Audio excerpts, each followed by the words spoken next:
Hi friends, നമുക്കിന്നൊരു ബിരിയാണി പുട്ടുണ്ടാക്കാം. അതിനാവശ്യമായ സാധനങ്ങൾ: 2 കപ്പ് പുട്ടുപൊടി, ചിക്കൻ കറി. തലശ്ശേരി ബിരിയാണിക്ക് നമ്മൾ ചിക്കൻ ഉണ്ടാക്കുന്ന പോലെ തന്നെയാണ് ഇത് ഉണ്ടാക്കുന്നത്. അതിൻ്റെ റെസിപ്പി നമ്മൾ ഓൾറെഡി ഇട്ടിട്ടുണ്ട്. പിന്നെ ഉള്ളി വറുത്തത്, വെള്ളം, പുട്ട് നനയ്ക്കാൻ ആവശ്യമായത്, മല്ലിയില പുതിനയിലയും കൂടെ അരിഞ്ഞത്, തേങ്ങ തിരുമിയത്, ഉണക്കമുന്തിരി നട്ട്സും കൂടെ വറുത്തത്, പിന്നെ ഉപ്പ് ആവശ്യത്തിന്, പൈനാപ്പിൾ എസൻസ്. ഇനി നമുക്ക് ആദ്യം ഈ പുട്ടുപൊടി ഒന്ന് നനച്ചെടുക്കാം. അതിനാവശ്യമായ ഉപ്പ്, കുറച്ച് വെള്ളം കൂടെ ചേർത്തിട്ട് ഈ പുട്ട് നമുക്ക് നനച്ചെടുക്കാം.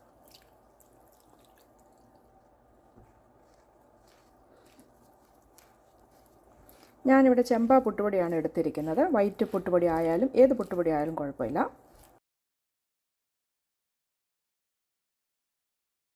പുട്ടിൻ്റെ പൊടിയെല്ലാം ഇവിടെ നനച്ച് വെച്ചിട്ടുണ്ട്.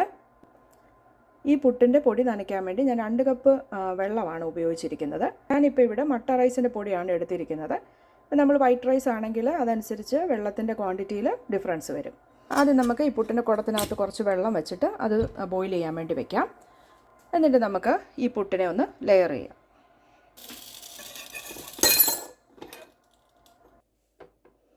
നമുക്ക് ആദ്യം ഇതിനകത്തോട്ട് കുറച്ച് തേങ്ങ ഇടാം.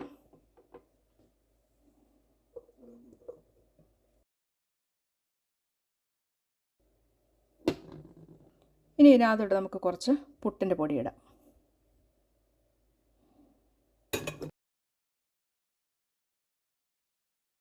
ഇനി ഇതിൻ്റെ മുകളിൽ നമുക്ക് കുറച്ച് ചിക്കൻ ലെയർ ചെയ്യാം.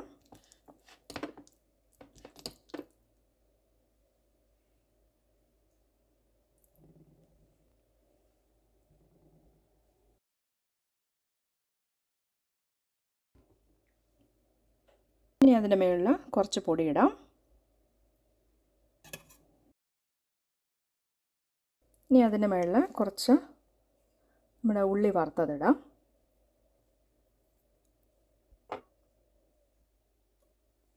ഇനി അതിൻ്റെ മുകളിൽ കുറച്ച് പൊടി ഇടാം. ഒരു 2 ടീസ്പൂൺ. ഇനി അതിൻ്റെ മുകളിൽ കുറച്ച് മല്ലിയില പുതിനയില അരിഞ്ഞതിടാം.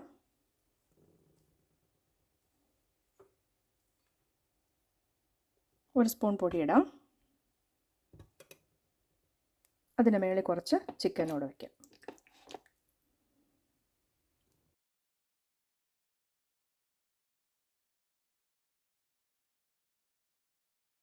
അതിന് മുകളിൽ കുറച്ച് പൊടി ഇടാം.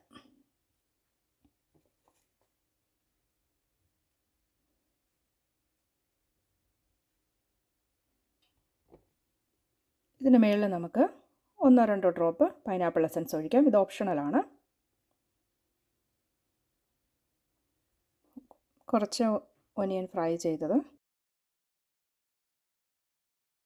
നമ്മുടെ ഉണക്കമുന്തിരിയും ഈ ഉണക്കമുന്തിരി വറുത്തതും നട്ട്സോടെ വയ്ക്കാം.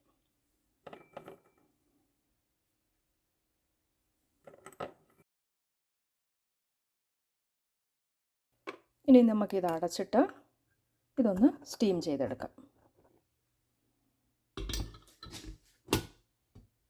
ഇതിനകത്ത് സ്റ്റീം വന്ന ശേഷം ഒരു 3-4 മിനിറ്റ് കൂടെ നമുക്ക് കുക്ക് ചെയ്തിങ്ങെടുക്കാം.